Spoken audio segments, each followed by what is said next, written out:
தினம் ஒரு பஞ்சாயத்து. அந்த பஞ்சாயத்துக்கு வந்து தீர்ப்பளிக்கிற பாக்யாவை வந்து பாராட்டுற கோபி, ராதிகா. இதெல்லாம் வந்து ஒரு மாதத்துக்கு முன்னாடி சாத்தியமானு கேட்டால் என்னங்க சொல்கிறீங்கிற மாதிரி இருந்திருக்கும் நமக்கு.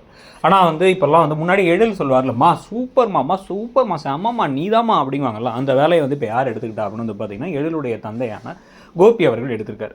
ஸோ முதல்ல எடுத்தோன்னே வந்து பார்த்திங்கன்னா வந்து பெரிய ட்ராமாலாம் இல்லாமல் முதல்ல இனியாக தன்னுடைய முகத்துக்கு மேக்கப் போட்டுட்ருக்காங்க. மேக்கப் பொருட்கள்லாம் கொண்டு வந்து ஹாலில் அப்படியே கடபரப்பி வச்சு கண்ணாடிக்கு முன்னாடி உட்காந்து போடாமல் கண்ணாடியை கையில் பிடிச்சிக்கிட்டு நாங்களாம் உட்காந்து போடுறோம் மேக்கப்பை அப்படின்னு வந்து போட்டுட்ருக்காங்க. இதை வந்து அவங்க ரூம்லேயே கூட பண்ணியிருக்கலாம், ஆனால் இங்கே தான் வந்து பண்ணுவேன்னு பண்ணேன்.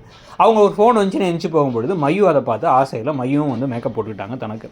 உடனே எதுக்கு ஏன் லிப்ஸ்டிக் நீ போட்டால் அது தப்பு தானே அப்படின்னு வந்து இனியா வந்து நார்மலாக தான் கேட்டாங்க. யூஸ்வலாக இனியாவே வந்து இருக்குத்தனமாக பண்ணுவாங்க. ஆனால் இன்றைக்கி இனியாவே கேஷுவலாக பேசும்பொழுது ஈஸ்வரி இதான்டா சாக்குன்ட்டு ஒண்டை வந்தவ என்னடி இப்படி அப்படின்னு வந்தாங்க. எது ஒரு 14 வயசு குழந்தையவே பார்த்து ஒண்டை வந்தவ அப்படின்னு வந்து ஒரு உங்கள் வயசுக்கு வந்து எல்லாம் பேசலாமா நீங்கள்?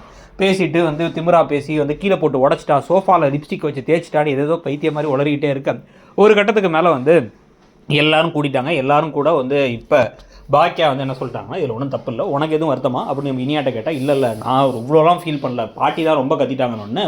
நான் தான் வில்லியா அப்படின்னு பேசும்பொழுது ஒரு பஞ்சாயத்து பண்ணி முடிச்சுட்டாங்க. எல்லாத்தையும் சாரி எல்லாம் கேட்க வச்சு கரெக்டாக பேசி முடிச்ச உடனே வந்து வாவ் சூப்பரில் கலக்கிட்ட பாக்கியா அப்படின்னு இந்த பக்கம் கோபி சொல்ல, என்றைக்குமே பாக்கியா கிரேட்டு தான் ராதிகா சொல்ல, தலையை நமக்கு வந்து என்ன தான் நடக்குது இந்த கதையில்னு ஒன்றும் புரியல. கேட்டவங்களாம் மாறிட்டாங்களாம். ஸோ அதுக்கப்புறம் வந்து பார்த்திங்க அப்படின்னா வந்து இப்போ ராதிகா டிவி பார்க்குறாங்க, சவுண்டாக பார்க்குறாங்கன்னு சொல்லிட்டு வந்து இவங்க சவுண்டை கம்மி பண்ண சொல்லி கத்துறாங்க. உடனே அவங்க சவுண்டை கம்மி பண்ண உடனே வந்து என்ன கால் மேலே கால் போட்டு உட்காந்து பார்க்குறான்னு வேணுனே நீ டிவி பார்க்குறது பிடிக்கலன்னு ஆஃப் பண்ணிடுறாங்க. பேயிங் கெஸ்ட்டு டிவி பார்க்கலாம் தானே அப்படின்னு கேட்ட உடனே பார்க்கலாமே அப்படின்னு வந்து இந்த பக்கம் பாக்கியாவும் சொல்லிட்டாங்க. அப்புறம் கோபியை வெளில கூட்டு போகிறதுக்கு செடியனோட போனால் இவங்க ராதிகாவோட போனதுக்கு கோவப்படுறாங்க.